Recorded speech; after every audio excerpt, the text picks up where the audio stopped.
Assalamualaikum warahmatullahi wabarakatuh. Selamat datang kembali di channel kita semua. Untuk video kali ini kita mendapatkan salah satu kiriman email dari viewers dan dia membagikan cerita pengalaman pribadi yang akan dibacakan oleh Anda. Dan untuk kalian jangan lupa tonton video ini sampai dari awal sampai akhir dan jangan lupa like, comment, share, and subscribe. Dimana gak tolong bisa dibacakan untuk ceritanya. Oke, ceritanya awal mulanya kayak gini. Adakah cerita horor di hotel yang pernah kamu alami? Saya sendiri mengalami kejadian seram saat bermalam di hotel. Percaya nggak percaya sih, tapi bahwasannya hal tersebut memang ada karena dunia ini memiliki dua alam yang berbeda, alam nyata dan alam gaib. Kisah horor biasanya diawali dengan munculnya perasaan tidak enak saat pertama kali masuk ke dalam kamar. Seperti pengalaman horor di hotel yang saya alami. Dari luar, kondisi hotel yang saya dan teman saya Marisa tepati tidak ada masalah dan tidak ada keanehan sama sekali. Tapi entah kenapa, saya merasa agak aneh ketika kaki melangkah masuk ke dalam lobi. Saya hanya berpikir bahwa kondisi badan saya lelah karena capek setelah melakukan beberapa aktivitas. Setelah mendapat kunci kamar, saya pun bergegas menuju kamar untuk istirahat. Tapi tetap saja saya merasa tidak enak badan. Saya mencoba merebahkan badan sejenak di kasur dan kemudian berniat untuk membersihkan badan. Dan Marisa sedang sibuk membereskan barang di dalam tasnya. Hari pun mulai gelap. Saya memutuskan untuk mandi. Berharap semua rasa capek yang saya alami yang rasakan hilang. Setelah saya selesai mandi, saya pun keluar dan merasa terkejut lantaran saya melihat semua gorden dan jendela terbuka, sehingga angin pun dengan bebas masuk ke dalam kamar. Karena sudah maghrib, saya pun bergegas mengikuti. Saya bertanya kepada Marisa, "Kamu buka semua gorden dan jendelanya?" Marisa pun menjawab, "Aku tadi ke bawah dan mencari makanan." Lalu, siapa yang membuka gorden serta jendelanya? Kita pun terdiam dan tidak membahasnya karena suara perut sudah keroncongan. Sekitaran jam 10 malam, jeder. Saya pun terperanjat kaget ketika mendengar pintu kamar mandi tertutup dengan keras. Kali ini bulu kuduk saya benar-benar berdiri. Saya menatap ke arah kamar mandi sejenak dan melihat Marisa sedang tertidur pulas. Terkadang saya malas untuk menghiraukan keadaan sekitar saat bermalam di hotel. Terlebih bila kondisi badan sudah lelah. Setelah masuk ke dalam kamar, hal yang saya pikirkan adalah tidur. Tapi naas, malam itu saya tidak bisa tidur. Berbagai hal yang saya lakukan karena saya tidak enak untuk membangunkan Marisa. Saya pun mulai dari chat sama teman-teman, mendengarkan musik hingga membaca buku. Biasanya bila mata saya capek, maka akan terpejam dengan sendirinya. Saya melirik jam pada layar smartphone. Tak terasa sudah di 12 malam. Ketika mata sudah mulai berat, saya meletakkan buku yang saya baca dan tidur. Baru memejamkan mata, saya pun terpaksa membuka mata dan bangun. Saya mendengar suara anak-anak bergurau kencang sekali. Saya diam dan mencoba mencari sumber suara tersebut. Semakin kencang dan semakin berisik. Duh, ini anak, bapaknya kemana sih? Jam segini belum tidur, malah berisik. Saya bergumam meluapkan kekesalan. Pertama, saya masih bisa sabar. Lama-lama, saya merasa terganggu karena semakin berisik dan gaduh. Dengan sedikit rasa kesal, saya menelpon resepsionis agar pihak hotel yang menegur tamu sebelah. Tapi informasi dari pihak hotel justru membuat saya semakin kaget. Karena dia bilang, "Maaf ibu, sebelah kamar ibu sudah melakukan check out tadi siang dan sekarang kosong." Lalu siapa yang berisik malam-malam ini? Sampai pagi mengisi saya tidak mendapatkan jawaban. Saya mencoba membangunkan Marisa karena saya mulai ketakutan, tetapi Marisa tetap tidur dengan pulas. Saya mencoba untuk memejamkan mata dan berdoa. Alhasil saya tidak tidur. Saat saya sedang tertidur, Marisa pun terbangun sekarang jam setengah 3 malam karena ingin ke kamar kecil. Setelah dia keluar dari kamar kecil, dia bermain game di handphone. Karena saking asiknya dia bermain game, tidak terasa baterainya mau habis. Dia pun bergegas mengambil charger handphonenya. Saat dia akan mencharger handphonenya, dia merasa tidak enak dan bulu kuduknya pun berdiri.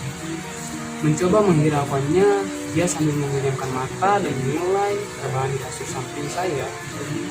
Namun tiba-tiba dia melihat sesosok wanita putih berada tepat di bawah kaki saya, berdiri dengan rambut panjang yang terurai dan posisi kepala yang menunduk. Sontak Marisa pun kaget dan teriak, tapi saya tidak merespon teriakannya dan masih terlelap dalam tidur. Ibarat mimpi buruk, dia pun segera memejamkan mata dan komat kami membaca doa-doa. Saat menjelang pagi hari, Marisa pun bercerita apa yang dialami saat saya sedang tertidur, dan saya pun sama halnya bercerita kepada Marisa.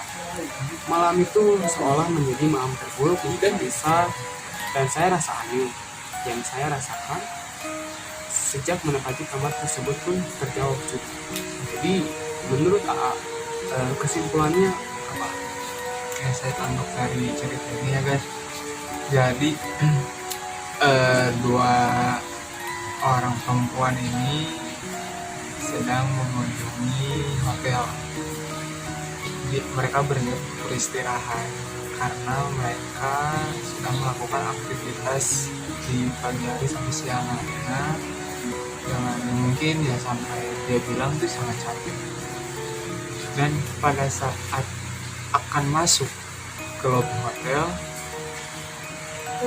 salah satu perempuan itu merasakan hal yang tidak enak. Ya dibilang merinding itu gimana sih, mungkin masuk akal. Dan setelah mendapatkan kunci kamar, dia masuk ke dalam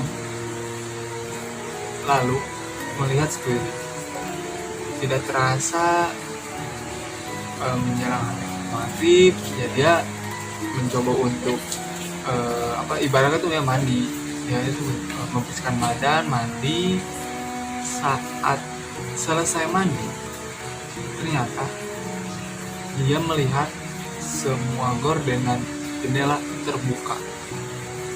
Lalu dia bertanya, "Oh ini bisa kebuka sama siapa?" Dan dia bertanya kepada temannya, "Kenapa ini kok bisa kayak gini?" Ya ternyata temannya pun bilang, "Oh aku tidak ada di sini tadi, aku lagi cari makan di bawah." Sekilas karena mereka sudah mulai kelaparan ya, sudah mulai lapar, mereka itu menghiraukan lah. Dan mungkin mereka langsung lanjut tidur. Setelah itu ternyata pada saat mereka sedang tidur, salah satu perempuan terbangun dikarenakan mendengar suara pintu toiletnya seperti diterbanting. Dia melihat, menatap pintu toilet dan kok bisa sampai gini. Lalu dia bermain handphone. Ya karena dia tidak bisa tidur, dia bermain handphone sambil membaca, lalu chatting-chatting sama temannya. Tidak lama kemudian terdengar suara anak kecil yang sedang bermain di sebelah kamar dia. dia pertama tidak risih, tapi pada saat kesekian kalinya dia sudah merasa risih. Lalu dia bertanya kepada resepsionisnya yang ada di hotel. Di sana udah nggak ada orang. Mereka sudah check out tadi siang, jadi di sana itu kosong. Perempuan itu pun sudah merasa benar-benar gelisah dan sampai-sampai dia pengen tidur. Dia berusaha tidur dan dia berhasil sampai tidur. Selang beberapa lama kemudian, temannya wanita itu Marisa terbangun. Kemungkinan dia ingin ke kamar kecil. Dan pada saat sudah ke kamar kecil, ya ke toilet, lalu kembali lagi dan duduk di atas kasur itu, karena dia keasikan bermain handphone sampai baterai itu habis. Dan dia nggak sadar gitu, baterainya sampai habis. Dia coba charger. Di saat dia akan charger handphone, otomatis dia mencari stop kontaknya tuh. Kontak sudah memasang stop kontak, lalu dia akan kembali lagi ke posisi tempat duduk di kasur tadi. Ternyata dia melihat sesosok wanita berambut panjang, berbaju putih di atas kaki, di bawah kaki temannya tersebut. Sontak dia kaget dan dia lalu memejamkan mata dan berbaca, yang membaca doa-doa. Menjelang pagi kemudian, mereka saling bercerita dan itu adalah hal yang sangat mengerikan bagi mereka. Sampai-sampai mereka ya ketakutan. Yang bisa aneh itu gini, di saat dia lagi tidur, yang satu nggak tidur, ada gangguan. Di saat yang satu udah bisa tidur, yang satu bangun, ada gangguan, malahan bisa menampakkan. Ya mungkin kita nggak tahu atau apa. Mungkin itu cerita ulangnya kembali, tapi sudah di ya sama saya udah disediakan sedikit gitu ya. Jadi saya mau bertanya, dalam cerita ini kan ada macam sosok kayak kamu, apakah itu seperti dia atau gimana, atau dulunya